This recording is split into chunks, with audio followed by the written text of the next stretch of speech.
What's up, guys? Bruce McGee here. I'm going to give you my thoughts and impressions on GTA5 PC, which launched today.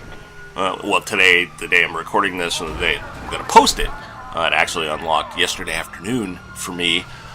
First thing, important note, if you're looking for what does the game look like in optimal resolution, this video is probably not it. It's probably going to look fine, or great, to me. But if you're looking for one of the 4K videos, there's tons of them out there.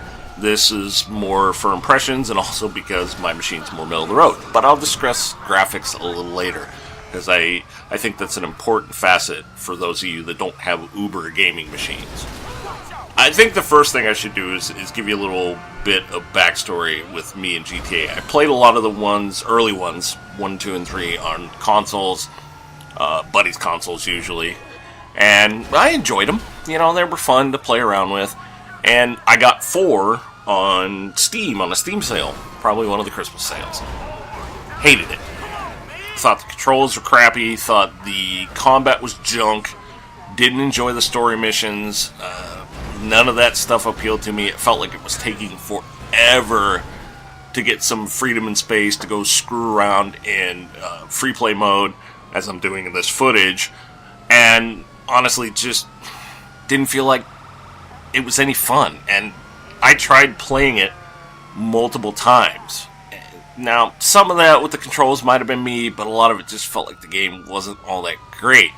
So when GTA 5 launched on console, I was happy to see it. I was excited for it. I watched a ton of YouTube videos, obviously like everybody else, but I was still nervous about whether I should purchase it or not, knowing how much GTA 4 did not sit well with me. I think between other YouTube videos and wanting a game like this, I couldn't help myself. I pre-ordered it, and I actually pre-ordered it for the cash that Rockstar offered as a bonus, because I'm cheap and lazy.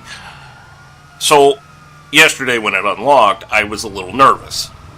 Hell, I was nervous days before that, wondering if I'd wasted $60. And it wouldn't have been Rockstar's fault, it would have been my fault. And thankfully, everything worked out. The game is excellent. The controls are much, much, much better than GTA 4 was. The driving, it feels far smoother, feels far easier to control. The combat and cover works excellent. You know, anything that goes wrong now is down to me sucking at the game, not clunk-ass controls. And I'm really, really happy about that. It feels so much like the Saints Row series does to me. Now, I don't want to get into the whole, one is a ripoff of the other, What I'm trying to say is, when I play Saints Row, it feels like a much more laid back, I can pick and choose to do whatever I want franchise. And GTA 5 feels very much the same way. Even without the pre-order cash, I'm pretty sure I could have just gone and done whatever I wanted to do from the start. Well, after you get through the first couple, have to do missions. That is an awesome, awesome thing to me. So, loving that fact, loving the controls. The car combat is still a little clunky to me, but I think I can get used to it. I think once I play it a bunch more, I've only played it 3 hours at this point, I'll be able to get that, under control and do better with it. Story mode has been excellent. I'm really enjoying the hell out of it. Agent K was telling me the other day that he started playing story mode on the PS4 version and was like, wow, it's a really good story. And I was surprised. Usually, that's not what you play GTA for. And he's right. He's absolutely right, because from the start, even the prologue, I'm enjoying the hell out of it. And I want to play it.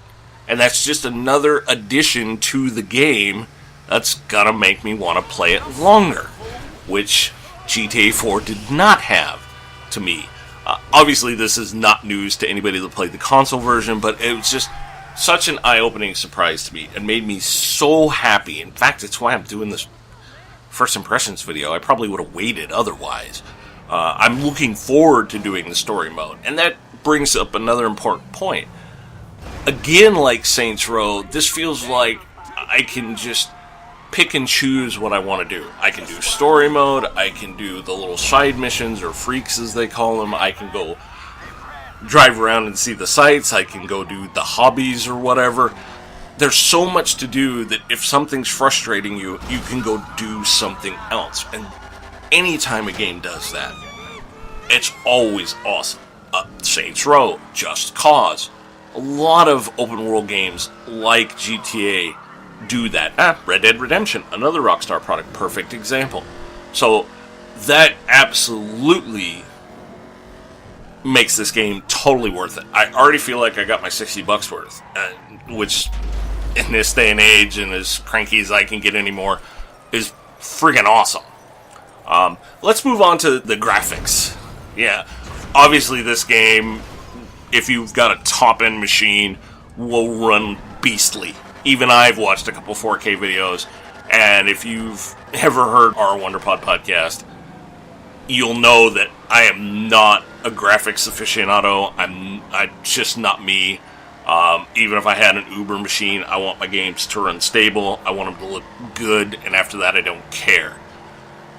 Here's the thing, though. If you're on the fence about buying this and you only have a middle-of-the-road machine, I have an i5 with 8 gigs, decent graphics card, about middle-of-the-road, I'd say. Doesn't matter which one. And the game runs excellent. I don't have it at top settings. I haven't even really tested what settings I can get away with.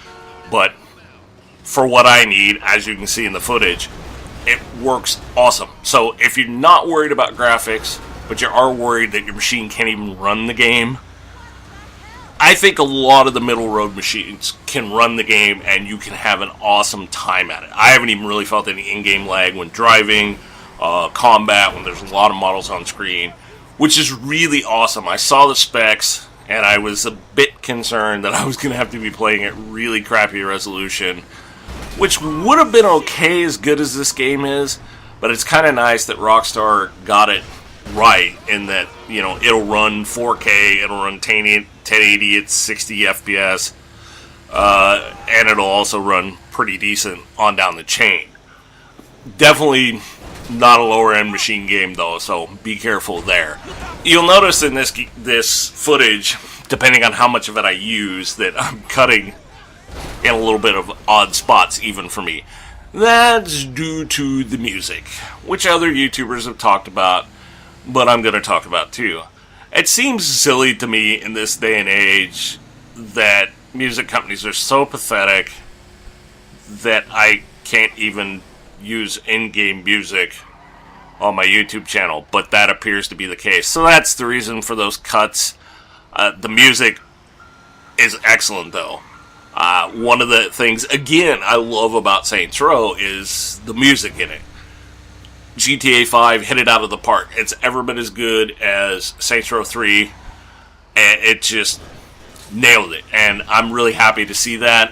I think I'm going to have to turn it off when I'm recording because, obviously, again, copyright. Ooh, evil freaking music corporations. You bunch of jerks. Overall, Grand Theft Auto 5 for PC was totally worth the wait.